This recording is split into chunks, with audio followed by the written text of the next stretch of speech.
சின்ன வெங்காயம், ஒரு தக்காளி, ஒரு பச்சை மிளகாய் எடுத்துக்கோங்க. இஞ்சி பூண்டு பேஸ்ட், கருவேப்பிலை, 4 முட்டை. கடாயை வச்சுட்டு எண்ணெய் ஊற்றி கடுகு போட்டுட்டு நல்லா பொரிஞ்சோன்னா சின்ன வெங்காயம் போட்டு நல்லா வதக்குங்க.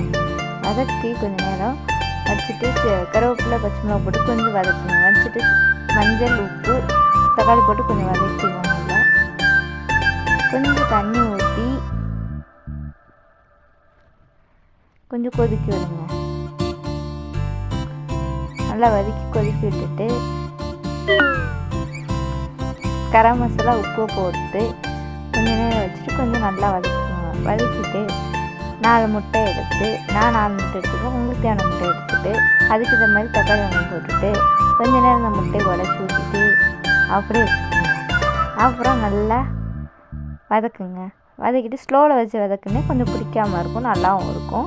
அப்புறம் ஸ்பீடு எடுத்துகிட்டு நல்லா வதக்குனீங்கன்னா உங்களுக்கு தெரியும் முட்டை ஃப்ரை வந்திருக்கும். நல்லா ஒரு மாதிரி சாஃப்டாக வந்திருக்கும். அதில் பெப்பர் பொடியை போட்டுட்டு கொஞ்சம் வதக்குனிங்கன்னா பெப்பர் ஃப்ரை ரெடியாச்சு.